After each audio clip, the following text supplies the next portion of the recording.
This podcast is brought to you by Rebecca Cassells of the Rising Dawn series. Do you like violence? Do you like smut? Are you tired of the stereotypical novels of werewolf romance out there and want something a little bit different?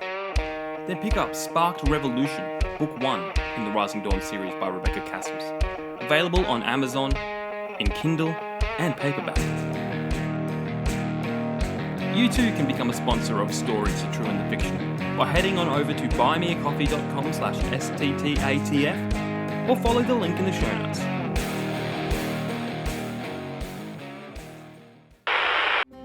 This fall, prepare your hearts for a cinematic experience like no other. In a world where love knows no bounds, from the visionary director of Moonlight Serenade and the award-winning producers of Echoes of Eternity comes a story that transcends time and species. Jurassic Heart. Meet Isabella, a woman yearning for connection in a disconnected world. I thought I knew what love was, until I met him. And Rex, a creature from the past thrust into the modern age. Together, they will challenge society's expectations and prove that love is timeless. Critics are raving, an unforgettable masterpiece from the Daily Gazette. A love story for the ages. Cinema today. Daring, bold, and beautifully unexpected. Film Focus. Don't miss the film that's being called a groundbreaking achievement in cinema. Jurassic Heart, where prehistoric meets passion. Coming to theaters everywhere this Friday. Because sometimes the greatest love stories are the ones you never saw coming. Welcome, everyone. He's a true and the fictional. Oh my God! The amount We are doomed. the amount it takes me to okay. Okay. For one, I'm interested in that film. Okay, I want to 100%. see that film probably more than I should want to see a film about a woman romancing a T-Rex. But that's beside the point. So no. Think about it. We need to talk to the producers of the new Jurassic World and just show them this, point them in a completely different direction, because I think all the guys want to see Scarlett Johansson, romancing a T-Rex, right? I mean, I think we want to see one scene potentially out of morbid curiosity than anything else. But I think it's more so we need to go to the producers and say, you know how you like taking boy bands that make you money and trying to like rip out the core heart of it and make you less money? Well, I've got just the thing. I've got just the thing for you. If you want to take the heart and soul of your billion-dollar franchise, you know how everywhere, all across toy aisles everywhere, there are boys and even girls as well buying your Jurassic Park toys. Let's put an end to that with this one movie. Honestly, it would actually the next one's even more impressive. But anyway, stay tuned. Stay tuned. All right, I'm here, of course, joined with a man who spoke out against the government and somehow got sick. I don't know. Coincidental? Maybe. Neil Cassells, how you feeling? I'm on the mend, thank you very much. I chose the Raccoon City Hospital. Yep. Backdrop there for today for no apparent reason. But currently the government's heart attack gun has not done its job. It must need more funding. Government projects always. I'm sure they'll need get more round funding. to it. Yep, I blame the government for that because again, if you at least put together some decent money for your hit squads. I mean, if the Russians can do it, then you can do it too. At least the Russians are honest about when they assassinate someone. They're like, yes, He committed suicide by putting a gun in his face and firing it multiple times, and then before throwing himself into a wood chipper, and then dispersing his innards all across the yard. Terrible suicide. Yes, yes. I But have he been did making speak sure ill to of Pilton. avoid the Israeli pages. Oh, what a crazy. That's still one pages in the modern era. Okay, but still, like spike the levels of spike these days people are going to crazy. Speaking of someone who's literally quite insane and has actually there's nothing else I can really say about the man. He's literally insane, and a man who brought down a company. I'm talking about J.A. Bryden. How you going, sir? I'm all right. Which company are we talking about? There's been a few. Shoreline. Sure. My publisher, yeah, Yeah. Neil, my publisher went bankrupt. So that's fun. Oh, They didn't tell us. I heard through another author who heard through someone else. So has it actually happened, or is it like? Oh, they said they're currently in liquidation. So yes, okay, well, Yeah, yeah. So yeah, it's never a good thing if your company goes to liquidation as a general yeah. rule and not of even a thumb. thank you note. No, nothing. But I did notice because usually I get paid royalties every 6 months, and I started getting a whole lot, like $20 here, $30 here, sort of thing. So it's like they're obviously probably trying to pay everyone out before the guy goes bust. I don't know. I don't know what's happening, but they haven't told us anything, So Oh, Why would they? why would they? But then there's also the other. I worked for a kitchen door factory 10 years ago, 11 years ago, and 6 months after I quit, the whole place shut down. So, coincidence? I don't know. It just shows the damage J.A. Bryden can do to your business is so tremendous. But only if I If you leave. hire him, if you bring him on, if you associate with him, that is detrimental to the health of your organization. Hmm. So, again, public service announcement. If you're thinking about hiring someone, look at a man's track record of 2 destroyed companies, and maybe not. Just stick. It's like go in the other direction. Like there's got to be other candidates that haven't destroyed companies. What's the expression, Chris? Correlation isn't causation. Yeah. Oh, look at you with your fancy science words. Oh, I'm a Mr. Fancy Sciencer with all my science behind me. Never finished school, but yes. Well, whose fault is that? Well, that's a whole rabbit hole we can go down. Let's do that. Let's dive deep into Jamie's psyche of why he's a contrarian and why is he the way he is. I think that'll be an interesting lens. But we won't go down that path because one, I want to go down a different path. Yeah. The path I want to go down to is as per usual, Jamie. Apart from your many wonderful hours of destroying your latest company, what else have you been doing this week? Oh wow. No, I've been working on my latest book. Like, guys, Hens Night is out. You can grab a copy of that. Amazon, my website, J.A. Bryden. I've almost finished the final draft for the next one, and then I'm going to put the whole series into a paperback.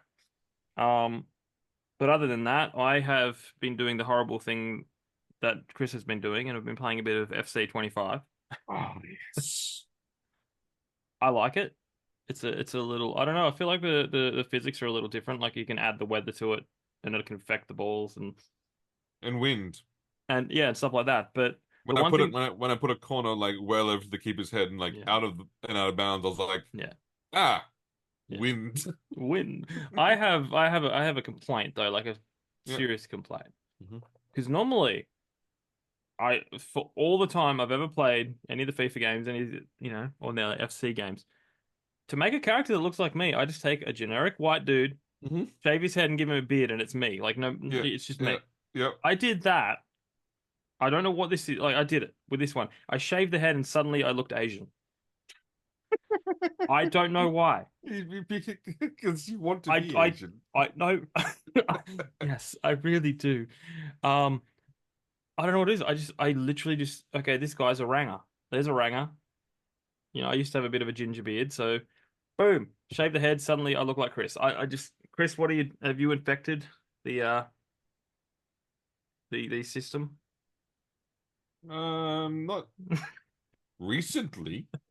Not recently. No. Yeah, no, I haven't played too much of it. But I like what I've played so far. Yeah, like I like the fact. I look. I hate it, but I do respect it. Mm. The fact that you can no longer just dribble around every single person Yeah, as if they're stand there. Like previously, you put your speed up, you give yeah, yourself decent ball control and decent dribbling, yeah. You just and run around you could just them. wreck people. You can't do that anymore. And me playing as a striker, I have to do things like now time my runs and Yeah, like I'm still scoring like the bejesus because yeah. I realized there was a cheat. It's not a cheat. The starting career path. You go with you go with like the son of someone famous or something that is Mm. the one, and you get like immediately you start as an 80 overall player and you put your stats into everything. What did you start with Jamie? I no, yeah, no. I started with I could put 45 points into it. Yeah. So I didn't go beginner. I did kind of did the middle one, I think. oh, like returning veteran or something or No, no, not a returning veteran. Like so I started at 17 years old, but like what are you? I did advanced or whatever. okay, But there's one where you start with no points and you work your way up. There's one where you're yeah. clearly a talented player and Yeah, you know. yeah. So that's the one I think that you chose the same one. You need to be get like tons of points to start with. Yeah. Um, and because I did that, I was like going, you know what? Fuck it, I'm gonna do it. I created Thiago Messi and put him on Barcelona and Hmm. put him in the Barca shirt. And yes, A god. and yes, he's just as good as his father, I'd say. Um, but yeah, I can't dribble. Like it took me a while to get used to the fact that you just can't dribble past everyone. You got to Yeah. like because the defenders will run past you and like they'll track you Yeah. down and things, and it's like that's They'll so track you annoying. down. Yeah. But it's look good game though, still lots of Yeah. fun. Yeah. Every now and again they have to tweak it, to go, look, we're different. Yeah, I'll find. Look, people will find the exploits around the defense. Yeah. So A lot of people saying that it'd be really cool if you could um dive into more of the outside the game thing so it could feel like you're an actual player and you I don't know, drive around the city yeah, kind of thing I or think that like there have games that have done it before, but there's always been the issue of like what players actually do and what could be acceptable in the game because yeah. like would you want to have the story of like you're a young 17-year-old star, like superstar, and then a 24-year-old Instagram model like sees you and like latches onto you and like drains all your money out from you and like I mean I think Hey, realism. I am talking about of course my favorite player, Lamine Yamal, and like that leech that now is leashed onto another player that now that she's left him because she Mm. realized that his mother still controlled all his money because he's 17 uh and and he's a good young respectable boy and of course that's the baby Jamie that was blessed by Messi that was Mm. again photo of a young 19-year-old Messi blessing this baby. Lamine Yamal is now the starting a 16-year-old started and is now like considered one of the best wingers in the game. So Coincidence? I think not. so what you're saying is Messi is the Pope of all Or football. football? Yes. Again, The football Pope. random kid from Catalonia that he blessed all of a sudden becomes like the greatest winger in the current modern era. Like who's 17 and people are saying like he's literally the greatest. Like people are saying like he could be even better than Messi. That people are going like nuts about him. Coincidence? I Coincidence? think not. No. He blessed him with talent. Yeah. Nothing to do with his genetics or his hard work or Are his you training are or his you dedication no. or his football IQ. Purely the Messi blessing did it. Just like that, a little bit like that wacko stuff that comes out of, that church in California, Bethel, how they do this Yes. thing called grave soaking, where they go lie on the graves of dead saints and be like, "Oh, I'm sucking up their power." That's a real thing. Look it up; it's hilarious. Um, but just being in the presence of Messi, do you draw some of his Talent? talent? I don't know. the other player he hung out a lot with, and who's now taking off with Danny Elmo. Basically, anyone that from that. Okay, there's a reason why the Barcelona La Mansilla Academy is considered the greatest academy in all football. Is it because they draw from Catalonia, one of the richest football tradition regions in the world, with the strongest players? Sure, you could argue that. Or is it because Messi went to the academy and now that, and because of that, his aura Yeah. it soaks into the academy. I'm Today, they're producing superstars. I'm feeling an anime here. Of course, it's like again the fact that Messi's life isn't an anime already because he's Yeah. played his first game without shoes. Yeah. As in the yours, like so again, the whole thing is there. It's all there. Anyway. You showed me that anime, intro for a theme song for an intro, and it was like was it netball or was it basketball? Oh, Were they hi, playing- yeah, playing- volleyball. Volleyball playing the demons or whatever. Like Yeah, volleyball. Do that with Messi. Of course. Come on, it worked with Abraham Lincoln Vampire Hunter. Surely we can do something with Messi. I think because he's still alive, people are very respectful. Maybe Yeah. a few, Oh, maybe No, everyone is. maybe in a few like no. Like again, he's now playing in the MLS, destroying like American players. It's hilarious watching him play and watching American players deal with that. Yeah. Neil, apart from your wonderful visit to one of the world-class healthcare systems that everyone keeps saying, "Oh, look, they're doing it in England. That's why it's all good. See, it's good, perfect healthcare system. Yeah, America should copy this one." Apart from experiencing the wonderful healthcare system of Great Britain, the sun never sets on the British Empire, but it's looking a little bit cloudy and looking a little bit close to dusk. What else did you do this week? Little bit more Diablo 4. Just casually plugging away at that one, just every now and then I'll jump What's on your for class? 20 minutes. I went rogue. Why? That's the hard one. I followed a leveling build on YouTube, and now it's left click, right click, left click, left click. Okay, so you've right broken click. the game. Oh, here's an elite. Left click, S. And if it's a boss, and maybe I'll have to do that 3 times. Other than that, what did I do? I started watching Deadpool and Wolverine. Ooh, thoughts? I started, and I think I got a chunk of the way through that, and then the pain in my chest got so bad I had to call the NHS and ask them if I was dying. That has nothing to do with the movie, just so you know. I hope not. I hope not. If I tried to watch it again and things start happening again, then maybe it's subliminal messaging in the television. Mm. You know. But I was enjoying it. I wasn't enjoying it as much as the other two so far. Ooh, interesting. But I think it depends on where you are in the film. Like, there's a moment. I haven't gotten to most of the cameos yet. Okay, so I know of a load of the cameos I'm yet to see. So you've seen the variants and stuff. So you saw the Cavalry. Yes. Yeah. Yes, I did enjoy the Cavalry. I tell you what I did miss. The opening credit sequence was an opening credit sequence.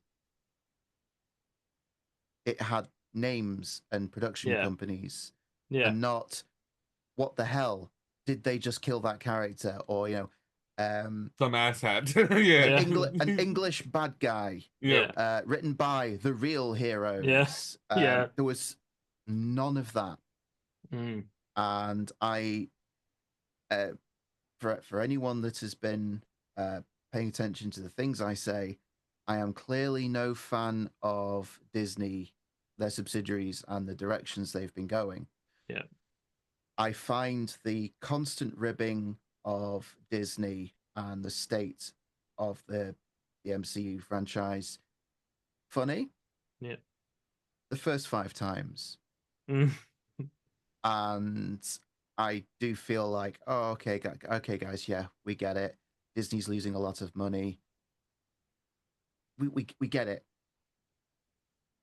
And But the only other thing here's the that's thing, put me off here's the is thing, Neil. yep. I know you're sitting there going, we get it. You're making a lot of bad decisions. That's why you're failing. But here's the real question. Based upon Thunderbolt's Agatha Harkness, are Disney getting it? Or like... I believe what's happened there is they have had a bit of the studio heads have said, yep, we're doing this wrong. We need to reverse course. They do have a load of stuff made. It's in the can, and they need to get that out there before they can carry on making things and then trying to turn things around. So you had the Agatha whatever show, which I believe has done worse numbers than Star Wars The Acolyte. If that's even possible, but yes. Because wow. we made a Star Wars show about a coven of lesbian witches. Cool, no one watched it. What are you going to do now? An MCU show about a coven of lesbian witches. Even fewer people watched it. Okay, are we going for the hat trick here, or maybe try something else? I know they've got Captain America 4 that they've got to get ahead of, and that's I believe they've basically remade that film at this point. I know there was some reporting that it needs to do over 700 million to break even. Yeah. I know they've got Ironheart that a lot of people are not looking forward to from what I've seen, but they're introducing no one liked some the big comic plot element. in the that's such a no one liked the comic on that one. Like, No, why would they like her? Like, yeah. Supposedly it's introducing a big MCU element going forwards, and they don't want to have to redo it. No, see, so they're gonna put it out there, and then we'll see. I think the at time of recording, Deadpool and Wolverine is still in local theaters where I'm at. Mm-hmm. It's well and truly past $1 billion. It's Hopefully, like 1.3 or something. Yeah, this is hopefully the confirmation that Marvel and Disney need to say, give people What the they edgy want. stuff, the stuff that they want, and they will come out and they will spend money. So you can't help what's already there. No, if they believed that, they would have filled the dreams of this shit a long time ago, built it and they would come. They would have like Jamie's optimistic, because Jamie's an optimist saying like going, oh, they've learned. I'm going, they haven't, because they could all those films they could take as a tax write-off quite easily and make some actual money by just deleting them, saying, yeah, tax write-off. But the whole rereadings is an important element that you must watch for the setup. That smacks of Captain Marvel when they said, oh, you must watch this before you see Endgame. And we all know that was a lie. Mm-hmm. It's a tough choice whether you continue to support Marvel based upon hopes and dreams. But speaking of choices that are not so tough, I finally completed my dilemma. I was umming and ahhing in terms of what laptop to buy. And anyway, long story short, I was looking at an Alienware M19. I was also looking at a Lenovo Titan Pro, which has the 4090. And then it came to a daunting realization. There isn't a single game I want to play that would need a 4090. Like, I know I'm speaking, like, if you talk to any of the PC nerds out there, I've just spoken heresy into the microphone. Like, I've literally just spoken absolute heresy into the microphone. Because Henry Cavill, if you're listening. No. Yeah, I'm sorry, Kevin. But I can't tell the difference between 60 and 30 frames. I can't really, like, 4K, I can sort of tell the difference in my eye. Like, again, but it's so minimal that I'm going, like, and as long as the PS5 still exists, they still have to make games to make sure it works on the PS5. So then generally, like, yeah. So what I did was I went smart. I bought a Lenovo LOQ, which had a 4050, which still is very good, still decent graphics card. But with the additional monies I had left over, I bought an Asus ROG Ally X handheld gaming PC, which I think is basically it's a miniature, it's a PC that's a handheld, and it's awesome. Which you are currently hiding from your wife, correct? Yeah, she saw it and went, "Can I play that?" I'm like, and she goes, she was like, "Can I play The Sims?" I'm like, "Yes, obviously you can play the fucking Sims. It's a powerful. It's literally like a MAD graphics card. Like it could play. You could play Black Myth Wukong on this thing on this tiny handheld. It could play The Sims. So I might lose that. I don't know. Let's see. Does Let's it see. have the storage space for The Sims and all the expansions? It has 1 terabyte, so maybe. Maybe. Maybe. It has a terabyte hard Sorry, drive, so. I don't mean to bag on The Sims every other week. It just happens. But look, you're right. They release a $14 expansion every so often, and all the women buy it with with glee, Low like hanging fruit, Neil. Low hanging low fruit. hanging fruit. Anyway, speaking of low hanging fruit, if you like some low hanging fruit and also want to read a book, Jamie, do you want to plug the author's wares? The author's wares. Well, guys. Of course, my book Hands Night is out. Grab that from my website, J.A. Bryden. But Rebecca Cassells has a new book out called Innocence Corrupted. Um, and Martin Kurds, he's got a new. I think it's a final book in his Valor of Valhalla series, The Tides of Nirvana. It's either out now or coming out very, very soon. So keep an eye on that. Would you recommend people pick up all the books at once, Jamie?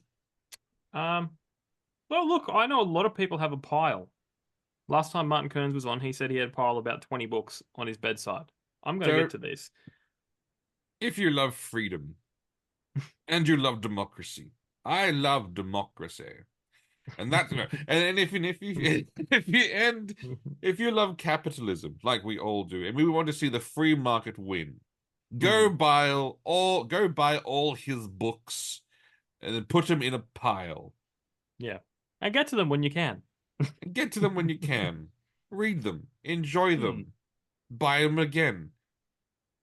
Because don't you know, if you read a book once, it's dead. You must throw it away and buy a new one. That's the rules. That is the rules. That Yes. is absolutely the rules. The books Because don't last as long as they used to. You read them once, that's basically just a throwaway book. You gotta yeah, buy it again. you should see the state of. I got Jurassic Park. Yeah, Lost World, like the book. You can barely hold it without it crumbling. That I got that 30 years ago, so Yep, I same probably should concept applies. I probably should update it. You should buy a new one. I buy a new one. I will. Remember, Right. to quote a legendary man, new is always better. Unless it's Scotch, right? No, remember that episode? New is always better. The Jungle Jim's grapefruit scotch is better than Glen McKinnon 30 years. New is always better. Speaking of new is always better, it's time for another appreciating Cavill.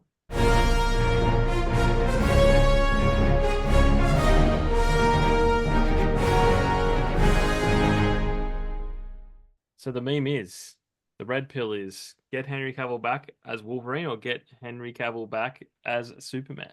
Easy. Get Henry Cavill back as Superman. Superman, I thought it was going to go that way. Yeah, look. Oh, actually. Oh, look, hang on. Wait. Wait.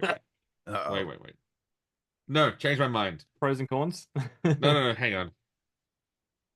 No, Wolverine. Wolverine, you reckon? Yep. Time to move forward. Time to move forward. New is always better. New is always better.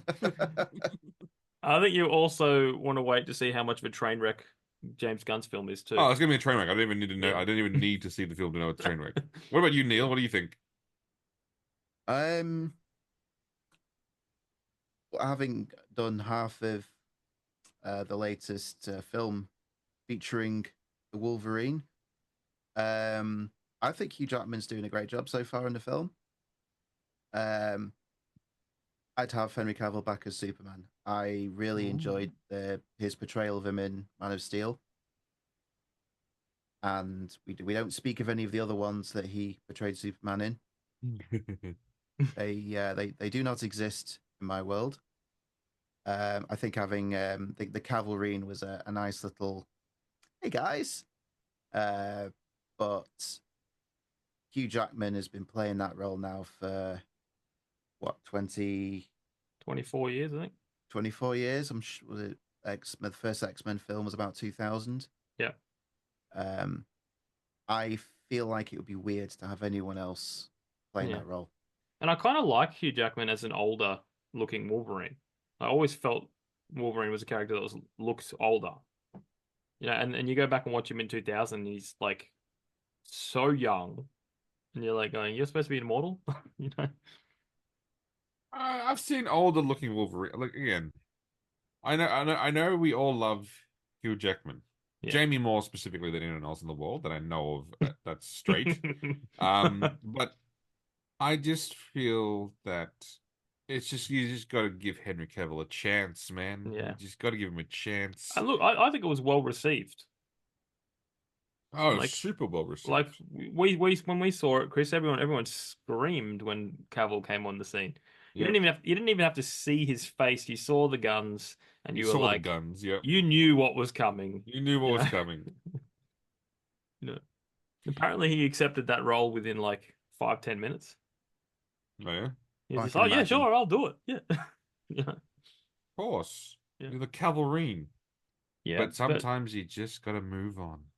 Yeah, I mean, you know, it's interesting to know, you know, how many other characters we've been recasted. You know, Spider-Man, heck, even Captain America, the old Captain America of like the 70s, and the Superman. You know, they've all been recasted, and everyone's reasonably, you know, I mean, there's been a little pushback every now and again, but everyone, you know, tends to accept it.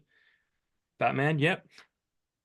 I saw an old video pop up recently of people complaining about Keaton being cast as Batman, you know. And it's just weird. It's like, oh, that's balding, scrawny little, you know, whatever. And then now everyone's like, Keaton, yay, you know. You've got to, and people didn't like Jenna Ortega's casting as Wednesday, but that was fantastic. That was fantastic. Yeah, people need to have a little more, you know, wait and see. I mean, look, I was spot on about Megan Fox being April O'Neil. I was 100% spot on with that one. Some things are, you know, a given. But, yeah, but that's because you knew that she was just generally a shit. Horrible. Like. Yeah. Speaking of things that are shit. Well, actually, you know, no. Speaking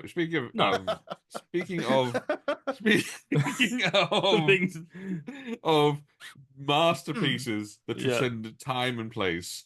Yeah, Jamie, I believe we have. I think there's a new film coming out that we are getting exclusive of the preview of. Oh well, not just yet.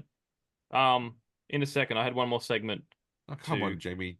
To show you, Jamie. It's fine.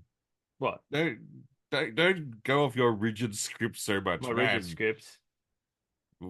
No, but you fine, fine. We will stick. We would adhere to the policies laid down by Lord Jamie. Jokes are appropriate at the time of the. Okay, no, sorry. You asked for this. You asked for this. Remember last episode, Neil, when you said you wanted more of something? I found film 2 of Kermit in Batman. Oh. All right. Oh, marvelous. Now, to date, our last reaction video for this, or the last one, is our most viewed video on our YouTube channel. That's weird. It is weird, but people said they love it, and let's give them more. I don't think this one is as good as the original, but this one is still pretty flippin' amazing, and it is by Film Haze, and it is Dark Knight Rises, but Kermit as the Joker. Oh boy, oh boy, oh boy, yes. Oh, I got a feeling you're a great bunch. Not like the audience we had last week. They weren't an audience, they were a jury. Yeesh. And I thought my jokes were bad. Okay, I tell you what, everybody, I am gonna turn... You really need some fresh material, Frozzy. Now listen, I am not gonna be heckled by some clown who just came off the street. I am a pro, buddy, a real... There, that's better. Give me one reason why I shouldn't have my boy here pull your head off. Well, How about a magic trick? I'm going to make this pencil disappear.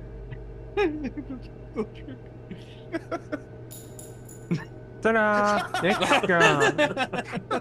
I also sing as Kermie the Clown. I do birthdays, anniversaries, bar mitzvahs. Sid, I want to hear it.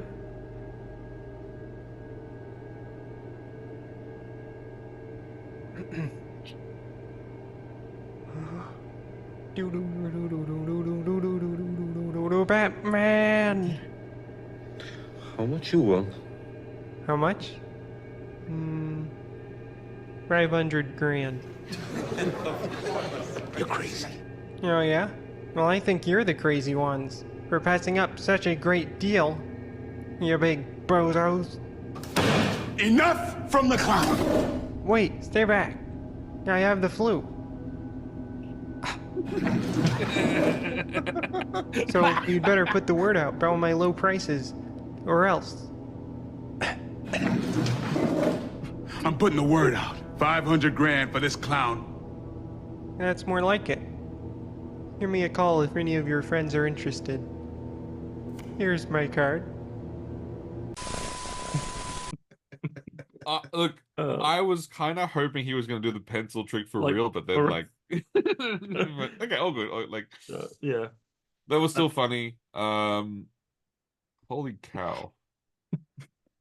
It's amazing how they do that. Like, I don't, the quality. They must take a lot of effort to re-edit a scene. Yeah. Well, you got to recreate them. Like, I mean, it's easy enough slotting them in. You just play the original film, and then you know. This is Kung Pao level of editing. Yes, this is Kung Pao level of editing. I remember Kung Pao, the movie that wouldn't get made now. No. Have you ever seen Kung Pao, Neil? No. Oh, my Neil. God. Neil. Basically, I think it's on YouTube or something. You can probably watch it all. But it was, I think it was the director of Ace Ventura, and he's green screened himself into an old Japanese movie, like a 1970s Japanese movie. Film, a Chinese martial arts film. Yeah, and then they redubbed everything to make it ridiculous. Yeah. But he was doing all the voices. It was like one guy doing like I think it was like two new characters that he's put in with him, like some chick with one boob, and he stuck his tongue out, and there was a little animated face on the tongue, and he's like yeah la la. It's just the weirdest. But they changed all like they made it like the bad dubbing, like he purposely made like the bad dubbing of the old martial arts films. Yeah. They're going and like certain conversations don't fit the lips on purpose. Like there was a scene where one guy goes, oh, who's that? And then the guy loses his lips for about like 20 seconds and goes, I don't know.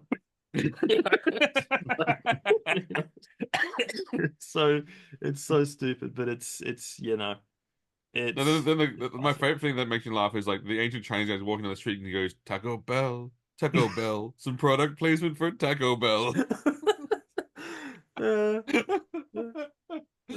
I just remember, obviously Wii U, and then there's a guy looking at drawings of a tiger and birds, and he's going like tiger, birdie. Sorry, we could talk about this for hours, but Neil, go check out Kung Pao. I know you can stomach it. I will do. You're not easily offended from what I can take. He is British. He's British. Well, guys, now it's time for our next ad read. This fall, prepare to experience a love story 65 million years in the making. From the critically acclaimed director of Whispers of Eternity and the producers of The Timeless Tide comes a tale that transcends time, species, and all known logic. Bones of Affection, the story of one woman's undying love for a creature long extinct. When I look into his empty eye sockets, I feel complete. Meet Dr. Eleanor Thompson, a paleontologist who thought that she had discovered all there was to know about the past. This fossil. It's unlike anything I've ever seen. But what she unearthed was not just a T-Rex skeleton. It was a connection that defied the boundaries of time and science. A groundbreaking exploration of love and paleontology. A film so moving you'll forget it's completely absurd. As Eleanor delves deeper into the life of the magnificent beast, she faces skepticism from the scientific community. You're obsessed. It's just a pile of bones. He's more than bones. He's the only one who's ever understood me. Starring 3-time Academy Award winner Kate Blanchett as Dr. Eleanor Thompson, and featuring the haunting growls of Sir Ian McKellen as the voice of Rex. Can true love truly conquer all? Even 65 million years of evolution? They say you're extinct, but in my heart, you live forever. Bones of Affection. Coming to theaters this November. Because some love stories never die. Rated PG-13 for brief fossil nudity and intense paleontological themes. I missed that last line. I never actually read. I think I read the rated PG-13, but for brief fossil nudity An intense paleontological theme. Oh, I'm gonna have to put that up in like a little, like the black. Oh my gosh, I'm in tears. That is truly. I mean, we talked about the previous film. This one, though, this is Oscar bait. This is, and you know why I know it's Oscar bait? Because I told Kate Blanchett. Because I told OpenAI 01 when I was creating that exact script. I said, "This is an Oscar bait film," and so it's obviously gone. It's obviously like it really understood. It really understood what I meant when I said a woman who falls in love with a dinosaur skeleton. This is an Oscar bait film. It really understood what I was trying to. Oh my gosh, that's hilarious. Okay, that's hilarious. but I actually want to. I actually genuinely want to see this film now. Like this one. Like I just out of morbid curiosity, I want to see like what a director could do with this idea, like this concept. Dude, it's possible. Anything's possible, Oh. But remakes, reboots. That's the topic of today. Oh, that's right. We have a topic. We do have a topic. So I do have a screen rant. Just let's destroy screen rant thing prepared. But I don't know. Let's talk our general thoughts on reboots and remakes. Like some work, most don't. What's your feeling, Neil, about all these things? As you said, some work, most don't, and I get really, really sick of the grapevine saying, "Oh, hey, remember that movie that you really liked? Do you remember that movie that everyone really likes? Well, the studio's going to remake it. They're going to remake it for the modern audience that totally exists." And you know how this main character that you really loved, oh, we're totally changing him. And this side character is now going to be the focus for 2/3 of the film. I'm not at all being very specific about this, although I've just thought of 3 movies that would fit into straight away. Like, I was just gonna say, no, you need to be more specific. I don't know which one you're talking about. Like, I'm not sure which film you're talking about. You need to be more specific. All them. I think it was probably was it around the mid 2000s when they had the Writers Guild strike that scuppered a whole bunch of shows, and I think that was the point where a lot of studios realized we should just delve into what IPs we've got already. Something that, because it already exists as a story, we don't need a good writer to come up with something original. We just need someone to rewrite it, and then we can just film it and done. We don't have to pay anyone, and we're not, everyone's on strike. So there you go. And after those strikes ended, nothing was really the same. The remakes have been, and they've gone before, and they've been doing it for decades. But after that strike, it really, really ramped up. It was every film was getting remade, and it's now at the point where, back in the day, you'd hear that a movie you really liked was getting a remake, and you go, "Oh, I'm really excited to see who they cast in these roles." Nowadays, oh, they're remaking something. Oh God, how are they going to kill it this time? And it's not a good thing that we're at that point. I mean, there's a movie that I watched in my youth called The Last Starfighter. I don't know if you. Yep, another one. Yep. The Last Starfighter. I'm familiar. I believe the writer of that movie was desperately holding on to the rights, saying, "Ain't no chance in hell you're remaking this." Yeah. And I think that's a good thing, especially since the premise being, here is an arcade cabinet machine that's not just a computer game; it's a recruiting tool for the, I can't remember the name of the interplanetary organization it was trying to fight the baddies. But can you imagine if they got hold of that and decided, yes, let's remake it, but let's make it really, really cringy, and everyone's playing the game on the internet on their phones and no, it needs to be an arcade cabinet. Sorry. Yeah. Same with They would just do that because they're just desperate to shoehorn in current things. I mean, you saw what they did with Jumanji, with the new Jumanjis, which aren't horror. They're not horrible. I didn't mind that. I don't know what it was. I think it was Jack Black being a teenage girl was just like he nailed that role. Like he was born to play that role. It wasn't too horrible. That's not alarming at all, Jamie. That's not, that is not at all an alarming sentence to say Jack Black was born to play a teenage girl. What? Like, you know what I mean.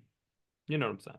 I know what you're saying. I'm just saying it's just. But and I think when I first heard those movies coming out, and they're going, "Oh, it's a video game," I was just like, I first had that cringe. But then, we went and saw them, and it wasn't too bad. I mean, The Rock got to wear his standard jungle costume and be in his standard jungle film. Jungle film. Yeah, that was the whole at the time. Rock wanted to be in all the jungle films that were in existence. I think that maybe it was more so like, I'm in this one location, how many films can I film? He just walks onto all the sets, True. That. I didn't mind the fact that they had the original board game from the original Robin Williams movie. Yeah.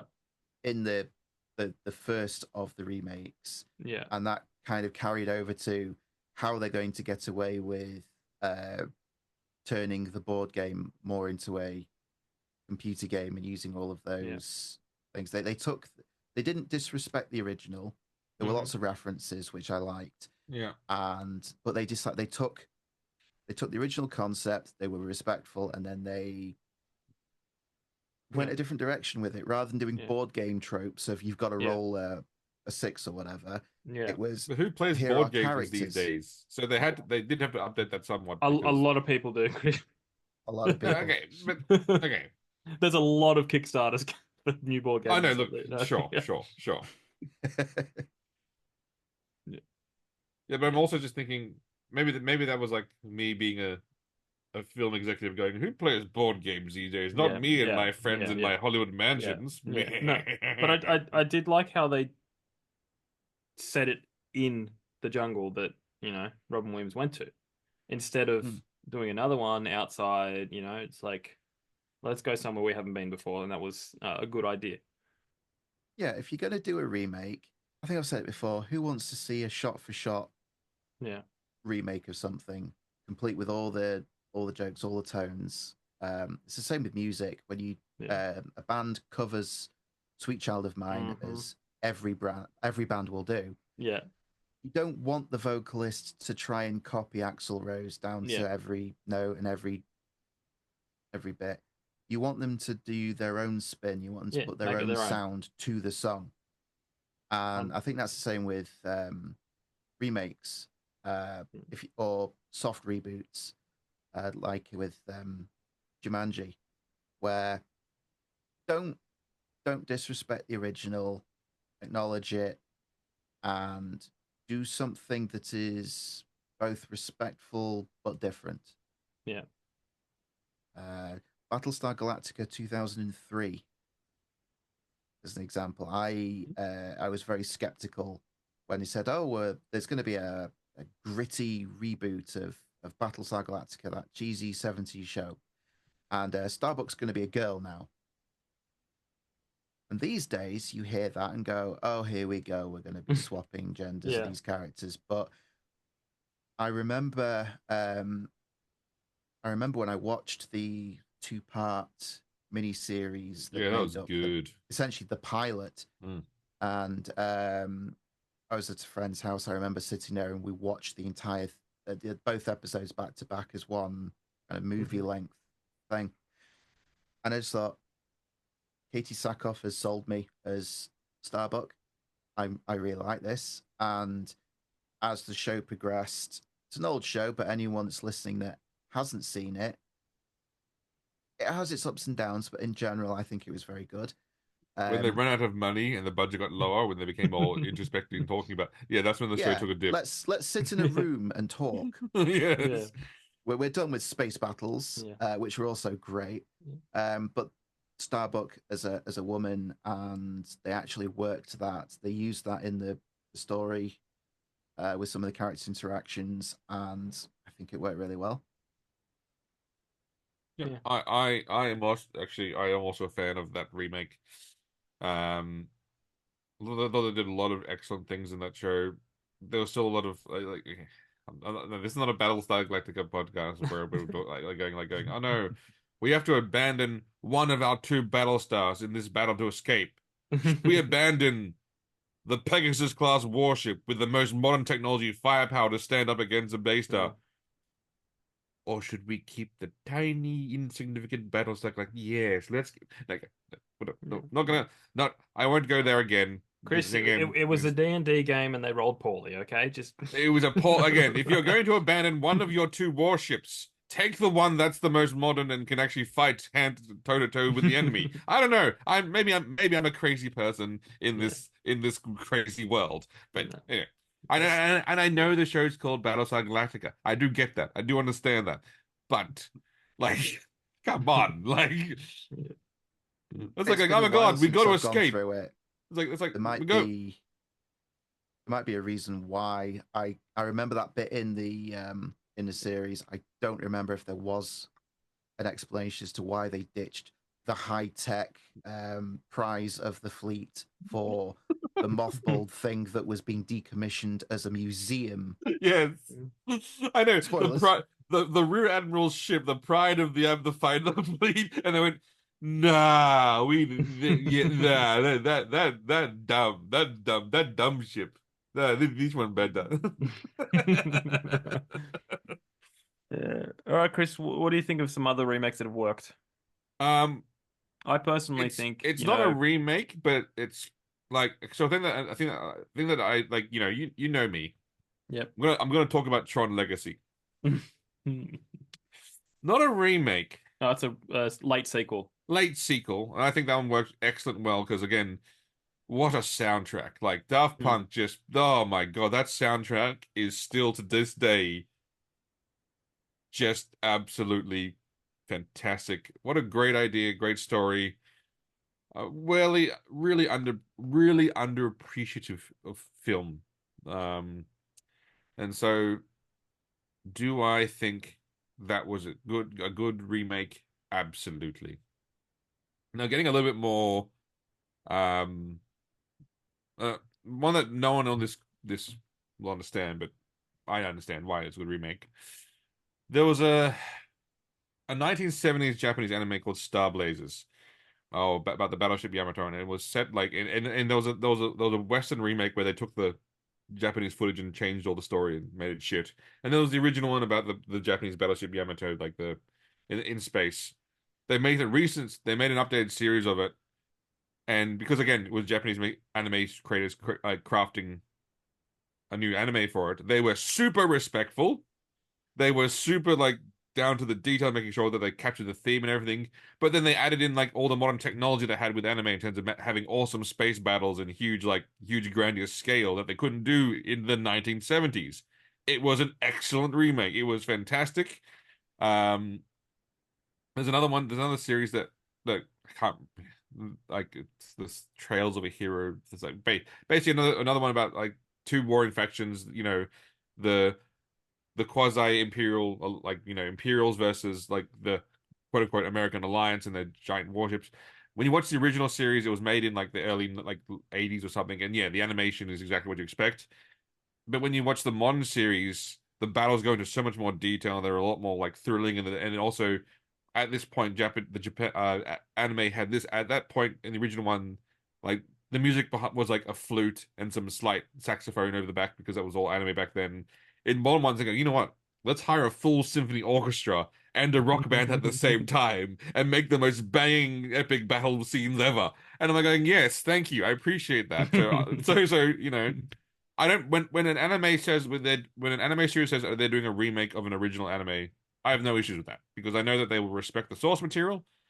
And they'll often say they're making a remake because the original one didn't adhere to the manga. They'll often will say like the original one deviated from the original manga. We are now going back and making a show that's going to be adhere to the manga, and I love that. So I have a different feeling about certain remakes because obviously with my favorite passion is anime, so then I'm a little bit more tolerant of them. But again, I do understand that, you know, not everything could be like. There's also the Lion King, Beauty and the Beast. Yeah, like there just so Aladdin. Look, they started okay because look, I felt with Beauty and the Beast, it was pretty much shot for shot, but it was brought to life, and it felt a little bit different in the sense. And Alan Menken added some more music to it, and of course we got the incredible Luke Evans performance as Gaston. Like as that Gaston, is like just mwah. mint. The guy Daniel Stevens who played the Beast, phenomenal. He's a phenomenal actor and singer in everything he does. He's brilliant in that. He's in that what Will Ferrell movie, Eurovision, sorry, Fire Saga. He plays like a Russian singer, and he's so funny, and he's got that Russian, you know, voice. But you know, yeah, Beauty and the Beast. I remember, and I will embarrass him a little bit. He was convinced. Back then he loved Emma Watson. Actually, this is not true, but go on. No, it is true because I remember this. It's not. You loved her, like you loved Emma Watson. You actually you're obsessed with Emma Watson. Yeah, before I knew she was insane. Yeah, I know. It is a true story, and you're convinced that was her singing and it wasn't auto-tuned or everything. And I was saying, Jamie, we've now watched multiple interviews with all the actors. There are 3 or 4 of them at the drop of a hat break into perfect song with like perfect pitch, and there is one actor that sits there and smiles like because to make her sound good, they probably did a lot of work on her voice after the fact. And Jamie was like, no, she can sing. She's perfect. She can sing. So, you know, I've been proven right. Jamie's wrong. That's Chris in me and Chris's head, because that's like totally like, you know, when you take something and you just blow it out of proportion.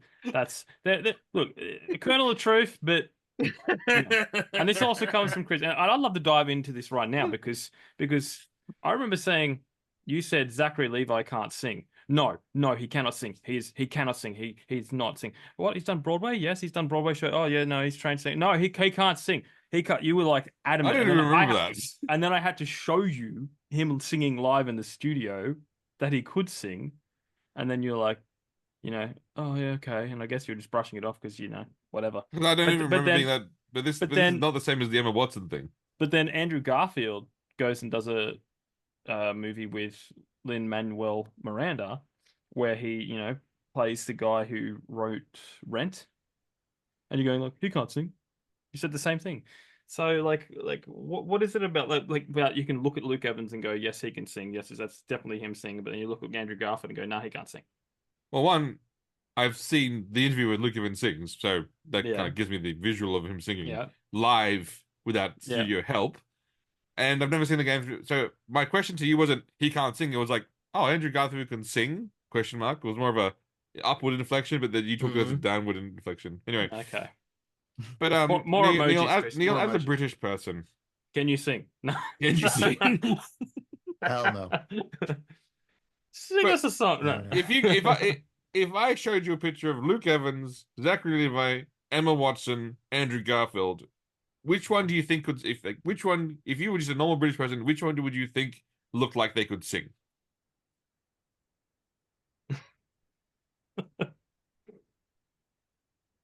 I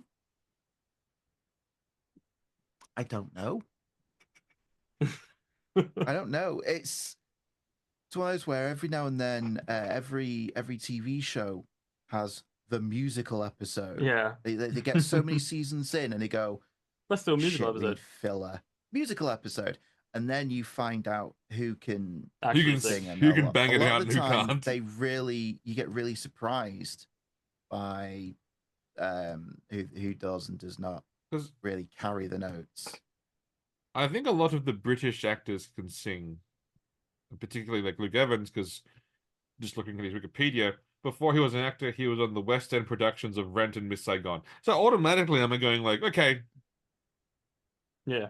When the you man start can somewhere. obviously bang it out. Yeah. Like the man can bang it Yeah. out. That's like, Yeah. so I think that's where a lot of the actors in England have to start on stage, whilst a lot of people in Hollywood maybe just go skip the stage, go to the TV series. So like but not Emma Off Watson. the Emma bus, Watson can't into the sing. Diddy parties, and then into Hollywood. Yeah, sorry, the Diddy. I forgot about the Diddy parties and the islands. Then into Hollywood. Though it is pretty funny with Andrew Garfield because Lin-Manuel Miranda has the same like masseuse or something. Like so they know, and then Lin was like thinking about this movie he was doing, Tick Tick Boom, and he said, "Hey, to his masseuse, can Andrew Garfield sing?" And he's like, "Yeah, man, yeah, of course, yeah, he's a great singer and all that stuff." And then he calls Andrew Garfield, "Hey, man, can you sing?" and he's like, "Sorta, I don't know." Like he wasn't strong or anything. And then because I told you someone that he could sing, and then Andrew Garfield went and worked hard and got singing lessons for like a year. So it's not like he could sing; he learned to sing. But it's just funny. Yeah, well, it's lesson, and he nails that. And if you've seen Tick Tick Boom, he's phenomenal in that. I have not actually seen Tick Tick Boom. It is a fantastic. It's only on Netflix. It's got who else is in it? Oh, one of those. I don't know if it's Vanessa Hudgens or one of those pop singers. No, but it's a fantastic film. Oh, Vanessa Hudgens. Yeah, Hudgens. Yeah. She's not a pop singer. She's the girl from High School Musical. Well, that dude, High School Musical, pop singer. But she could sing. Yeah, she's a very good and accomplished singer. Yeah. And she stars in the greatest. She starts in the greatest films on Netflix that you've ever seen. Not like all the rom-coms. The absolutely brilliant The Princess Switch series of films. So again, I don't even need to tell you what that movie is about because it's in the title. But a movie that I actually do love, and I'm actually not even joking about it, The Night Before Christmas. And it is exactly what it sounds like. A medieval knight gets transferred into modern times and falls in love and they all fall in love together. Yeah. It is exactly what it sounds like. Awesome. And it is fucking amazing. And it's incredible. Okay, well, I'll put that on my watch list. It sounds very much like what is it? The first Hugh Jackman movie he did with James Mangold, who gave us Logan. It's Kate and Leopold. Yeah, it's very similar to that. But I think vastly superior. Yeah, well, she did so many awesome Netflix films of the same vein of rom-coms. I'm pretty sure she had a deal with Netflix. I'm pretty sure that's why she did so many Netflix films. Yeah. No, it's the same with Adam Sandler. He was the highest paying actor in the world last year. Yeah. and he's got a Netflix Netflix deals. deal. Yeah, Netflix deals. But look, some of my favorite reboots, remakes, whatever. Look, I love the Planet of the Apes series that Matt Reeves did with the James Franco. Obviously Andy Serkis's Caesar. I mean, you can't go wrong with Andy Serkis.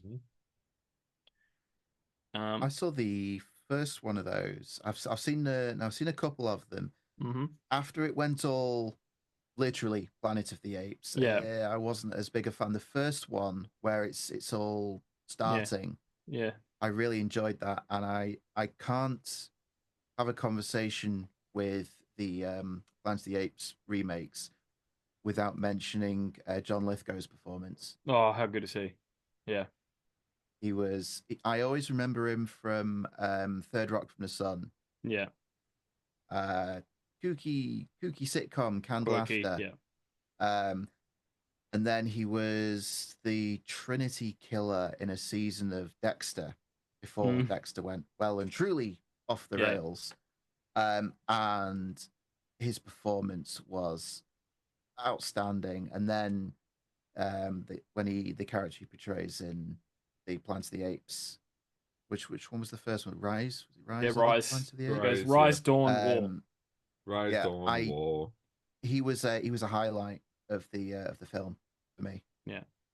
Look, I don't particularly like James Franco, but like he was great in that.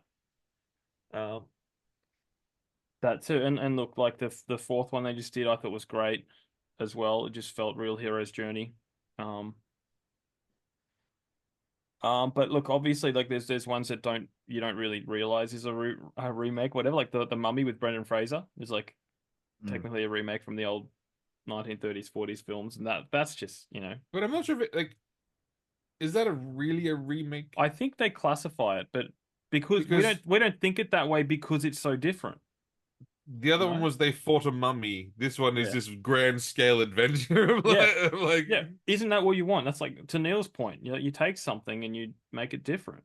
Yeah, no, I agree. I have a warm heart in my for the mummy film. So don't you dare label them remakes. They are. Again, I rewatched the first two of those films with the kids. Yeah. And they got to watch it for the first time, and they loved it. I forgot. Yeah. I never wrote them off as bad films, but I forgot just how much fun they were. Yes. Anyone who's not watched The Mummy for 5 or 10 years, whatever, just do it. Chill out one evening and just watch it. It's fun. Yeah. It's a fun film, and unlike the reboot of the reboot that I think it was Universal tried to do. Oh, that was Tom Cruise. Oh my god! Yep. Which was supposed to be the starting off point for a monster. The monster universe. Yeah, the monster cinematic universe. Because everyone's doing cinematic universes. Yeah. They had these properties and thought, we want some of that money. Not we've got a really good idea here. And they spent half of that first Mummy film setting up the universe. Yeah. But because it made the film so disjointed, because all of a sudden there's the Mummy and then there's all these other characters being set up and this whole society of people fighting all of these monsters. Yeah. The film didn't do very well. No. And their cinematic universe died as a one-off. Yeah. Which is a shame because like the concept of that is pretty cool because we're going to do Swamp Thing and Dracula. Because the Dracula Battleground. Untold movie was also one of the monsters they're going to bring into it. And I actually do like Dracula Untold. That's also another Luke Evans special that is fantastic. Yeah. So the concept in itself was good, but again, it's rushing. It's like how I felt when DC started to do all the multiple films. They kind of just were trying to catch up with Marvel. And it's like, why don't you just, Yeah, they jumped to Batman v Superman way too early. That's just move at your own pace, Like ease us into Batman v Superman, and also add some color to your damn films. But that's a whole separate other thing. Like, I'm not gonna get to every DC hero isn't Batman. Yeah, They and I'm don't just live saying, in shadows. if you wanted to do this dark grim thing, do the dark grim thing, and then as soon as Superman breaks into his first flight, introduce color back into the world at that point, because what you're doing is you're showing that Superman is the ideal of hope, and the color palette represents that he's bringing hope back into the world. Okay, whatever. I'm not gonna. It's not like I've thought about that film. Yeah. And also, when you have the giant beam bearing down on Superman, he can't move. I don't know. Show a flashback of him, like, once again in the cupboard saying to his mum, "The world is too loud." Like, perfect time to show. Anyway, whatever. I'm not gonna. Not gonna go into. For a Not gonna future go into episode, how Zack Snyder. Yeah. Just Zack Snyder. Full stop. Exactly. There's so many things you could have made that film work better. Yeah. Oh, a remake that worked well. That was Zack Snyder. Controversial one. I know a lot of people don't like it. Is 2004 remake of Dawn of the Dead. No, I haven't seen it.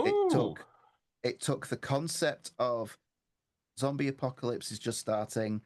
They're stuck in a shopping center, but rather than the original, which was 78, maybe, and have their whole commentary on modern consumerism. And there were 4 characters trapped in a shopping mall, and they were there for a good long while. The remake was a lot faster paced. They had a lot more characters. Not that many of them lasted very long. A bunch of nice little nods and references to the original. Yes, Zack Snyder, he likes to wash the color out of his films. Yeah. I really enjoyed that one. I actually got to go and see that one at the cinema. And it's rare that you get to say, "Oh, this is Zack Snyder thing I really liked and enjoyed." But there we go. There is a remake. And not that, I mean, it's not as good as the George A. Romero original, but it takes the concept and it gives it a bit more of a modern spin, but not too much. And they do their own thing. They go in a very different direction once they're set up, barricaded into a mall. And it works because they did their own thing with it. Yep. In defense of Zack Snyder, I love 300. Fantastic film. Great film. The tone worked because if you watch, because of the original graphic novel, where like that color tone and low palette works for the kind of film that they were aiming for, and it probably made that film a lot cheaper, given how many people they had to have on screen fighting to use a grainy tone. So that's fine. But I was just reading about the 1930s mummy that. Okay. And it's not a not too dissimilar plot. Like, there's Imhotep who gets in prison because he's fallen in love with Anaxunamor. There's a woman named who's Helen Grossover, who's a young Egyptian American woman, not British, Egyptian American, who's a lookalike of the past ancestor. But that's where but then obviously the main characters are boring, like just upstarty archaeologist named Frank Wemple. Yeah. And then his father Joseph Wemp, whatever. Yeah. At that point it loses the closeness. So I do like what they did with those characters. But again, they took the same concept of idea. Imhotep, Anaxunamur, resurrection, woman looks like Anaxunamur, goes after her. Yeah. Like, they took that concept and made something fantastic. Threw in a like a lovable character. Who gave us Brendan Fraser. And like we've said before, I'm pretty sure I said this on the podcast, Brendan Fraser and The Rock can't exist at the same time. No. Because that's when Brendan Fraser kind of disappeared from Hollywood after The Mummies, and The Rock emerged. Yes. Sadly. And I do prefer Brendan Fraser, I'm just saying. No, Brendan Fraser's better. He's more superior. Yes. He's superior to The Rock in every way, shape, or form. Yes. All right, let's take a look at some of the most remade films of all time. I'm going to rip apart Screen Rant because they've left 2 off. Screen Rant. Yeah. But hey, they put together lists that we can go through. 10 most remade films of all time. That's a fancy infographic. The Longest Yard. Oh, The first one I ever watched was the Adam Sandler one, you know? oh yeah, same. You know, I didn't watch the that's original. And look, I quite like that one, but it's been made 3 times. I didn't know there was one in 2001. I did You know? not know that it was one 2001. You know, you know. And I think these are probably the kind of films that should get remade if people you just don't know about them, you know. Yeah. Have you seen any of these films now? I think I've seen the one with Chris Rock. Yeah, that's Adam Chris Sandler. Rock? Yeah. Yeah, he was the Yeah. coach. Yeah. Yeah, I've seen bits of that one. Yeah. I know it was a remake. I didn't know that there were 3. Yeah. That's usually the way. Again, the first time I heard of this movie was with Denzel Washington. Yeah, I saw the Denzel Washington one. Yeah. I didn't know there was other ones. Yeah. What, there are other ones? Yeah, I know. Yeah. No, that's only one. Denzel Washington. Yeah, Denzel Washington is the only one. That's There could only be one. That's the only one that exists. I didn't know I'm Legend. Same thing. Yep. Oh, did not know that. No, I didn't. It was, I knew the Omega Man was the original one, wasn't it? Yeah. It was based on a book, yeah, I believe. Oh, there you go. You know, zombies have been on the brain for quite a while. I remember taking my dad to see this movie. My dad doesn't like horror movies at all, and I didn't know it was a horror movie. Like, it was one of those things where I saw like little bits about it. Like, it's just Will Smith in an empty city. And then I remember taking my old man to watch it. Oh, it looks interesting. And then he's just freaking out at the flashlight bit. He's like, I can't watch this. I can't watch it. Oh, that was some scene. Say what you will about, you know, Will Smith and his hand and what he does with it. But this movie was, you know, like the dog scene, you know, We've mentioned this previously though, haven't we? Mm-hmm. Let's emotionally manipulate people by giving the hero a dog. Yeah. The dog's not making it to the 3rd act. Yeah. Oh, that's true. Yeah. That's true. Yeah, that's it. But you know, and again, there was a Chuck Norris movie where he went all vengeful because I can't remember what entirely it was, but there was a scene where his best friend dies and he shows hardly any emotion, and then his dog dies and he punches the ground and he's just like, rah, you know. Yeah, again, like but Jamie, you know, your there's best an friend entire dies. film franchise called John Wick. Yeah, I know. I know. Again, we as the audience think the 40 to 50 people he killed is completely justifiable. We're like going, they killed the dog. I don't care how many people need to die. That doggo was cute though. Sorry? That was a cute doggo. Cute tiny beagle. Yeah. That like, and then they made it even worse where like he crawled as he was dying, he crawled towards John Wick and then there's still blood stain. Like they hammered that to the point where going like, okay, the entire Russian organization needs to die. They just need to like That's it. Not to go off topic, that's had four films, a Netflix or no, it was Amazon short series prequel, and a spin-off trailer just got released. Ballerina, this that looks week, awesome. I think. Yes. That looks awesome. That looks fantastic. That looks fantastic. Yeah. They're One thing, doing it right.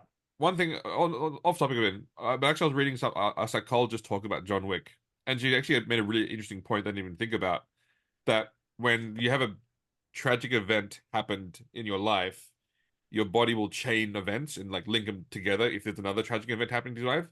So like when his dog died, he's still trying to get over the trauma of his wife dying. Then so he's basically saying, "You've killed my wife." In his mind, that's why he goes all completely like psychotic. He's like going like, it's not so much the dog, it's basically going, "You killed the thing that connects to my wife. Argo, you've killed my wife. It's your fault she's gone." And that's why he goes all And I'm going like, that makes a lot more sense than just, "I'm missing my dog, I'm sad." Like, no, that actually just makes more sense of like how the mind would link those tragedies together and go, "You've essentially killed my wife. I'm now going to take out all my anger and rage upon the Russian mob." Anyway, but I digress. Yeah. All right, moving on. Invasion of the Body Snatcher. I remember they did like some weird TV show about this. That's weird. I've never seen that one. And I will say I am leaving out the TV series. Because these are remade after remake after remake. These are movies, you know. But Invasion. There was a version with Nicole Kidman, I think, just called Invasion. Yes. That's probably the 2007 one. That's the 2007 one. Yeah. Of Cool concept. A star is born. Yay! Oh, I didn't even know there was other ones about that one. There you go. Yeah. I've never heard of this. But you know And- what? It just shows. I was like going, oh, that's an interesting. I heard when I first heard about that movie, I was like, oh, that's an interesting movie. What an interesting new concept. No, apparently I was wrong. Apparently I was wrong. Though my all-time favorite thing about this movie was the posters that came out with Rocket Raccoon playing a guitar. Ah, Like the exact same pose on the poster, but they just put Rocket Raccoon. Because I can't. Bradley Cooper does a lot of voiceovers in all of his movies, like like talking over the yeah. like JD does in Scrubs or whatever. But Yeah. all I can picture is a raccoon now. Yep. Unless he is on the screen talking, going, "Hi, I'm Bradley Cooper," it's a raccoon. You are justified. Like his cameo in Dungeons and Dragons Honor Among Thieves. Mm-hmm. Have you seen that? Yeah. Where he was there as a... Is he a dwarf? I don't know. He was a very tiny person. Was he the one dating, or that was dating the love interest of Michelle Rodriguez's character? Yeah, that's the one. So not to get too far into weeds on that movie, why it failed.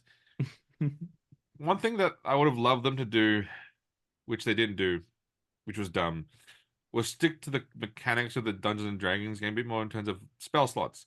There's a scene where the shapeshifter runs through the entire thing, changing to multiple different animals, and going like, in the game you can't do that because you don't know spell slots.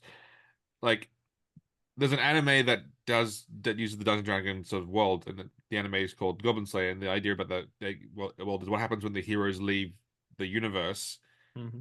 All of a sudden the world's left on its own, and then whatever. But they have also like spells slots, and like so in battle it's a lot more interesting to watch a battle with when you know that there's limitations, because it's like going so the characters go like, oh, how many more spells can you cast today? And he goes, oh, I got one more spell I can cast today, one more cantrip I can cast today. That's it, I'm out. And it makes scenes a lot more intense when you know there's actually limitations to their powers. Anyway, The thing I loved the most about that movie was when we'll raise the dead. You can ask me 5 questions. Oh, yeah, that was question. Yeah. See, look again. Limitations to powers makes an interesting scene. Just saying. Yeah. 7 Samurai. Now they kind of cheated with this one, because what they're referring to, Chris, is what happened to the 7 Samurai when someone came along and said, "That's a cool concept. What if we did it as cowboys?" Yeah. Like, now I will admit, no, I won't. Bad. No, that's not right. That's not right. What? Yeah. What's not right? You liked Magnificent Seven? No, I mean, no, I did like Magnificent was fantastic. Like that was a great film. Yeah. Like, loved it. Anyway. Yeah. But no, I love the concept of like some warriors protecting a village, or that sort of stuff. King Kong, done to death. Now I do like Still the one. going. I do like the one where the woman falls in love with the monkey. I think that's 2005 version. Peter Jackson, yeah, where she really loves the monkey. Yeah, like a lot. Like, there's I think some that's a deep connection going on there. deep connection, much like those dinosaur films we're making. Yeah, Jurassic Art. Jurassic Art. No, yeah. I didn't mind Skull Island though. I really liked that because it was like it was a good film. Because Peter Jackson's one was like, yeah, the monkey's big, but Kong Skull Island, he's a skyscraper, Yeah. But having said that, it also gave us the false impression that Brie Larson could act. So yeah, yeah, that's true. Well, she was, because I don't think she was horrible in that movie. Like, no, she was fine. She was good. Yeah. I don't think she can't act. I think that she maybe wasn't right for certain roles, and I think certain people, directors and writers, she can only act what she's given. Yeah, of course. Yeah. If she's getting bad direction and getting handed pages with words on that aren't good, there's not much she can do. True. That is not on the actor. You're right. Yeah, because no, look, she was good in Scott Pilgrim versus the World. Yeah. Barely recognizable, but like Chris has said a million times, it all comes down to the director. You need a good director, and they can make anyone look great. or good CGI, which Marvel doesn't have. Anyway, let's not go down. Well, Next, Jamie. Next movie. Annie. I haven't seen any of them. Don't care about any of them. Moving on. Batman. Is that though really a remake? Okay, you know it is. Fair enough. Fair enough. Black Fair and enough. white, 60s. You know, Yep. 89 was a real change in tone. You know, Yep. And then you got the greatest of the Batmans, obviously. 2005. Mm-hmm. Batman. Actually, no. And look, I didn't mind Patterson Batman. Like I didn't hate that one. Well, it was a different tone, and they took on the detectiveness. Christmas Carol. Nah, Christmas Carol, don't that's care. been done to death. All right, now Don't care. that was the last one. Now, do they include the Muppets in that one? Probably. maybe, probably. Now, two of them, two movies that have been made over and over and over and over and over and over and over again. I actually had to go and do the legwork for this to realize how many times these movies had been made. But these are the ones that Screen Rant forgot. The Count of Monte Cristo. Oh, holy cow! I loved the Guy Pearce one. Which one did you like? There's a lot of choices. Which one did you? Let me go. 2002. Because of three reasons: Jim Caviezel, Guy Pearce, and one of the very, very first films with our one of our favorites, Henry Cavill, was in it. How come there's a bit of a gap between 1943 and 1946? Where was the films in this particular era? Where was the gap in 1943? Why is there a bit of a gap in filmmaking? Anyway, clearly there was Count of Monte Cristo fatigue. Yes. And why all of a sudden there are a bunch of Germans in Argentina? I don't know why. Like I don't know. All coincidental. All coincidental. Nothing. All right. Any guesses on what the most remade film of all time is, Chris? Oh shit. Takers. Any takers? I got nothing. You got nothing? What about you, Neil? Can you think of? I feel like it's got to be some classic piece of literature. Well, it is British, but it's not British. I mean, British people like to pretend they're French. Oh, the Musketeers. Fucking hell. The Musketeers. Look at that. That was in my head. I've even put down here, there was 2 in 1911. There was 2 in 1921. There was 2 in 1933. There was 2 in 1998. There was 3 in 2023. I like how they're the most British French people there ever is. Yeah. Like they are like the quits. They are so British. Yeah. And yet they're meant to be French. It's like, having said they that, have camaraderie and honor. We don't associate that with the French. No, of course not. Having said that, I did really like the BBC TV series Musketeers. I think that was the last BBC TV series that happened that I liked. Yeah, because it was good. Like it was just a good show. It was genuinely good. Yeah. And like I said, like 3 last year. Yes. 3. 2 of the, because I'm watching the latest ones. I think they're doing a trilogy, and it's by French in French, and they're brilliant. They are brilliant. Okay. Chris is like boo because he doesn't like source material for anything. The Musketeers must be British. This is the rules. The rules are written long ago. The rules, they don't change. Yeah. No, look. I love the new ones, but like I think 2 came out in 1 year. Like there's 1 part, 2 part now. Part 3 is going to come out late this year or next. I don't know when part 3 is coming Jamie, out. how's the fencing? Oh, it's much like the BBC one. Okay, theatre fencing. Okay, Theatre fencing. Fine. Okay. Yeah. You got to remember, like, there's a lot of theatre elements in the Musketeers anyway. I know, so. but I do understand that theatre fencing is important because actors can't sword fight, so you have to aim your strikes at the weapon itself. Yeah. But I would want to see a Musketeer film where they send the 3 Musketeers for 6 months to a HEMA academy and teach them like actual like legit sword fight, like legit fencing. And then I want to then have because the sword fights would be so much more intense because they're not long drawn out blade slices. It's like literally positioning a couple of seconds, dude dead. Like it would be, the scenes would be much more intense. But Chris, you need to understand the rate that they're making these movies at. Oh yeah, they don't have time. They don't have time. They don't have time to train them. You're right. This is the FIFA of movies. Okay. I've got a better idea then. Here's a better idea that could work. We just simply go take the Korean Olympic fencing team that just won the gold medal in saber. There's 4 of them, and put them in wigs, and put them in French wigs, and then they will be our musketeers. Because you know what? I've seen them fence. They are incredible. They are they are literally like they're gifted with the fencing. So they won the gold medal in fencing, so of course they're gifted. But anyway, this is the point. They would make the perfect musketeers. Now, will they do British accents, or are you changing the whole game? Here's the thing. I'll make them move their mouth, and then I'll dub the British over the top of them. So you're bringing back the Chinese English dubbing. Yes. yes, I am. And you know what? I'm not even going to hide the fact that they're Korean ethnically. Like I'm just going to make everyone just talk to them like if they're just no, like everyone's gonna everyone in the set's going to be like white, and it's going to be like a sushi, pretending like. That, and you know, I'm also going to show them their mothers. They're also going to be white English women. I'm just going to I'm just going to fall into it, like going like, "What do you mean they're Korean? I can't see that. You're racist." Wow. I mean, alternatively, do you remember the time period in the 90s where it wasn't that you were British, it wasn't that you were French. You could pick whatever accent you wanted to. Yeah. You know? Charlie Sheen did his own accent. Keith Sutherland tied up his own accent. Everyone's really like, "Fuck it, I'm just going to do." Chris O'Donnell went, "I'm Chris O'Donnell." I'm just gonna... Man in the Iron Mask, Leonardo DiCaprio. Same thing. Yep. You know, whatever the fucking accent they wanted to pick was. Yeah.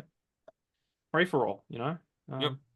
And it worked. You know? Having said that, good film. Like I love the Musketeers. It's a fun thing. It's very fun. Yeah. It is. Yeah. Well, there you go. Before we move away from remakes, just as a closing point on that. Every time we see a remake coming, it's like recently they remade The Crow. Yeah, I heard it did not do well. The director of the original Crow movie from '94 came out saying this new one is absolutely trash. Don't watch it. You take a much beloved film, especially a cult classic that was a product of its time, like The Crow was, with a great soundtrack, the atmosphere, the acting, obviously Brandon Lee's last film. But you picked something people loved.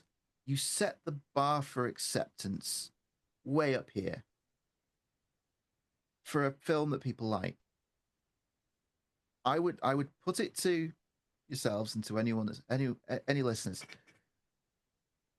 What if they just started picking films that did not do well? Something that is so fallen into obscurity. It came out, no one cared, it went away. Maybe it didn't work because it just wasn't the right time in society for that year, or maybe the special effects were terrible because the technology didn't exist or the budget wasn't there. What films do people think could be remade to be better? Not to try and fix what wasn't broken, but to fix what was broken. There's an obvious one. There's a few obvious ones, but I'll let you go first. I think you got one. No, you go. Mind. You go. I can't remember mine now. You go. Hang on. I was thinking of this week, and I've failed when I've been thinking to try and come up with something, because my mind always goes back to movies that I love that should be left the hell alone. And I just start thinking of what films would they try to remake that do not need to be touched. And I think of Big Trouble in Little China, which I watched with my little girl recently, and she loved it. I think that the problem with thinking of films that did not do well and would benefit from a remake are just not so insignificant that I couldn't remember of any. I'm sure if I went through a big long list of films that were failures for one reason or another, I could think of something. Say the Disney tried to get into big sci-fi with John Carter. Yeah. But I like that film. Good film. Why did it wasn't a horrible film, but why didn't it do well? Did it come out at the wrong time? I Marketing. don't remember the effects being bad. I think that one was people were saying, "Oh, it's so similar to other things." Going, yeah, because it's the first. Anyway, Yeah. it was a lot of people going like, "Oh my god, it's ripping off all these things." Going, no, no, no, this was the thing that everyone else was stealing from. Like, Yeah. There is a source. there was this was the source. Yeah, no, but like it is hard because like I looked up all these cinema flops, like what were considered flops, and most of them are classic films that everyone loved. Like Fight Club was apparently a flop. Really? Willy Wonka and the Chocolate Factory was a flop. John Carpenter's The Thing. Yeah. I'm just scrolling through now. Blade Runner was a flop. Yeah, but like they could become called what Jamie. They become like they're cult classics now. Yeah. They're not flops. It's a film that I know Chris absolutely adores, Dread, the 2012. Oh, I love that. Dread? I love that film. Well, Kingdom of Heaven was a flop. What? That's a Ridley Scott masterpiece. That Yes, one. but the director's cut, the extended cut of that film it takes it to a whole different level. That's a really good cut. Yeah. Oh no, I love the extended cut.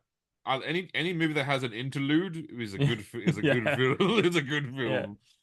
Yeah. Shawshank Redemption apparently was a flop. I just scrolled past The Thing. That's actually number 1 on this list. Because that was not well received at all. The Thing, and The Thing was Keith David's first film. He was The Thing. Well, that's up for debate, really, isn't it? Well, it's still being debated. Yeah. Depending on whether you accept the spin-off computer game that was set after as canon or not. I think it was kind of the PlayStation 1 era. They did a The Thing game where it was a team that went to the Arctic Research Base, and there was a whole mechanic with fear and panic, and when characters leave your sight, are they then the thing or are they not? And I'm quite sure that you find McCready's body in that, implying that Childs was the thing. Maybe financial flop isn't necessarily the right metric. Yeah, well, it should be cultural flop. Essentially, like audience received. How well an audience receives. I mean, like, how would you feel about them giving another stab at Battlefield Earth? Like, as we all know, that was one of the biggest flops of all times, both budgetly and. We will not be doing another remake of Battlefield Earth. Thank you, Jamie. Oh, I'm not saying John Travolta should be in it, but like, now I'm scrolling through Rotten Tomatoes. Perhaps someone taking Battlefield Earth and going a different direction with the effects or the makeup or whatever, the acting, the direction. Yeah. Maybe that's one that could benefit from a bit of a reboot, especially now that the technology, in theory, is easier and cheaper. Oh wow, that Winnie the Pooh horror movie's on here. It's 3% on Rotten Tomatoes. Really? You know that Winnie the Pooh suddenly becomes public domain? I just put something in the chat that you have to look at. You have to open it, Jamie. I am opening it. It's moving very slowly. Oh hey. To look at this masterpiece of mine. Did you just chat GPT or AI a Korean Musketeers? A Korean Three Musketeers, yes. Look at them. I'm gonna have to screenshot this for the audience. This is perfect. Look at that. That's beautiful. That is exactly what you all want to see, right? Now, clearly, the dude on the far right is D'Artagnan. Yes. No. I mean, these are the Three Musketeers. This is not D'Artagnan. This is Athos. Oh, okay. So and it's Aramis. Aramis. The problem is that their names are too similar. Like Porthos is easy. Porthos is Athos, Porthos. Aramis and Aramis. Aramis, yeah. Athos, Porthos, and Aramis, yeah. Anyway, this is exactly what you want to see, right? Well, I'm not allowed to answer that question, or I'll be deemed racist. So, unless it's positive, right? No, even positivity could be racist too these days, apparently. Anyway, What did you put in the thing? Make us Korean I musketeers? said create an image of a remake of the Three Musketeers, but they're all Korean. Still have them dressed in the traditional Musketeers outfits. So I told them. I use Juggernaut XL from Stable Diffusion, which is the one that does like all the really like it's the Juggernaut thing does all the realistic humans. So if you ever see an image that like you might say, oh, that's a real person, is it? It's because they use Juggernaut, which is what this does. Because you can that's all the ones you see all the this is the one that people like. I'm using it on like there's all these servers that host it, and like I think it's gonna get shut down maybe one time soon because like you can make people do basically anything. Yes. That your and because it's also a free UI to it, so then essentially there's no restrictions. So I've done things like I've done many images I've showed you before, which is like from things such as basic as Batman doing his taxes, which is very hilarious, to other ones like politicians eating dog poop, and then like they're smiling as they're like jumping. Yeah, so it does all sorts of fun stuff. Yeah. That was a fun era. And I have noticed that we talk about Henry Cavill all the time, but how are your feelings about Cat Graham? Because for a very long time, you were like Cat Graham. I know. Look. Do I still love Cat Graham? Of course. Did you know she was also in The Parent Trap? Yes, I did. I also know that she was in Australia a few months ago, and you refused to go and see her. I know, like never meet your heroes. Never meet your heroes, Jamie. Works for me. Never meet your heroes. No, I couldn't do it. I couldn't do it. It's all right. Couldn't. Your one weakness. Yeah, couldn't do it. Hear that, government? If you want to take down Chris, bring Cat Graham to his office. Employ Jamie. Yeah, I will destroy your company. Jamie should join the government, and then Jamie will destroy the government. Do we want to try that? I don't know if I'd have the, I don't know if I could break my integrity to join the enemy. Like they're not the enemy. They are our benevolent leaders, and they know what's best for us. Hi, signed MI6 agent. How are you doing this evening? Oh my god! I just asked the AI to redo the image again with 4 Musketeers, and it's a remake, and it made one of them female. It literally just it literally gender swapped one of the Musketeers. D'Artagnan is D'Artina now. Oh no! It created it fixed the problem. It saw that it already did a reboot. Did you write, I want to make money? This one has a young. This one's got a you're going to send them them through. You can't just say that and, send them through so our listeners can. Guys, anything that we post or that you hear in this on this podcast, all the visuals are on our YouTube channel, our Instagram, and all that. So check it out there. As Chris sends through. And also do the gender with the one that we're gender swapped. You know what?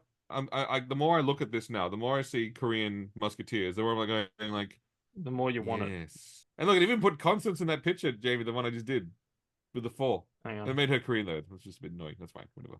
I don't know. I think I want to see this.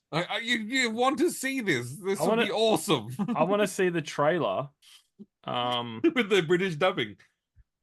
Yes. Well, actually, though, like I'm pretty sure with those Korean fences, we could just get them to learn English. Like I'm pretty sure that's like. Chris, you've already committed to the bad dubbing. Bad dubbing. Yeah, no, I've committed. You're right. I've committed to the bad dubbing.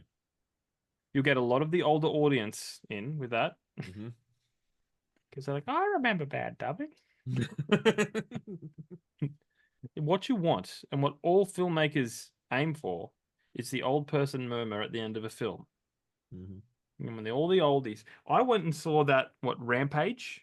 Remember that Chris, no, not Chris Rock, The Rock, Dwayne Johnson in Rampage. And I went in saying, all I want from this movie is one thing where the gorilla eats a human.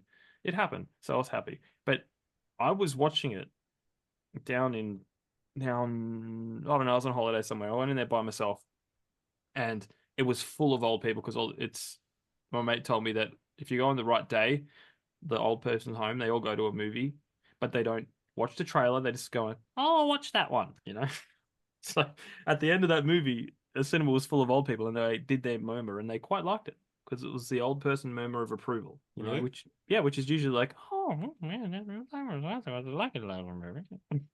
You know, they're very, very positive people. Why do you think that is? Why do old people Yeah. murmur at the end of the films? Murmur in the films, exactly. Well, they want something to talk about when they go back to the nursing home, don't they? Yeah.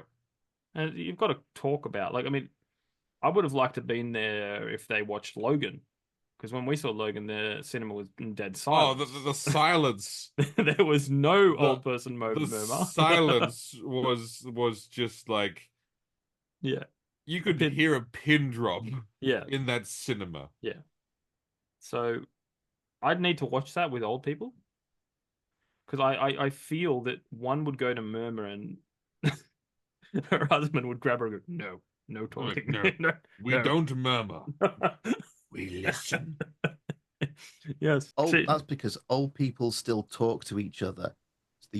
I'll sound like an old person myself. The younger generations won't talk to their friends. They'll be Instagramming each other and taking selfies in the cinema. All the phones come out. But no, even when we saw Logan, no phones came out. It was just a cinema full of respect, and awe. Oh, what's a fitting send off to Hugh Jackman? He doesn't have to play this role anymore. Lol. In his defense, he did say he was really done. He was done, and then he saw Deadpool and was like, "Oh crap." Another photo. More. What are you doing? That is is this creepy. One going to be given to our listeners as well? Oh, look. We're about to do our final ad read, but I don't know if I want to show our listeners these. Why? These ones are awesome. What's wrong with these ones, Jamie? What's wrong with these ones, Jamie? Explain what you're seeing, Jamie. Last I heard, dinosaurs making out with girls is not PG-13, which the trailer said it was PG-13. What's wrong with this one, Jamie? Can you, Jamie, describe what I just put in the chat? It is quite literally Cat Graham kissing a dinosaur. No, that's not Cat Graham. It looks like Cat Graham. No, it doesn't. That's it. To be honest, it looks like she's kissing a giant toy. Yeah, the dinosaur is a little. Oh my god! I would just create something even more awesome, and I'm gonna have to show it to you. Okay, probably. All right. Send it through, and then we'll do our final read. Hang on, this is generating. I don't even want to ask what you put in the prompt. Okay. Kate Blanchett. All right, no. Okay, this one. No. The other one's better. The one that's coming. He did a much better version of Kate Blanchett. At least we're not posting this in California, where you. Well, this would be considered a crime. Yes. Have you been? Well, I think that's just been overturned. Has it? Oh, fantastic! I think that's been overturned. Did you see the Babylon Bee video they did about? They're going, this is not satire. He's talking about Gavin Newsom, going like, oh, this one's more perfect. Look at this. I will upload some of these visual photos for our listeners. Right there. Yeah, that's the movie poster right there. Yeah. Thanks, guys, for listening. Please check out our sponsors, Rebecca Cassells and Martin Kearns. Grab a copy of their books. Grab a copy of my books from jabraden.com. They're probably limited edition now that my publisher's gone bust. Send an email to thetrueandthefictional@gmail.com. Check out our socials. All the links are down in the show notes.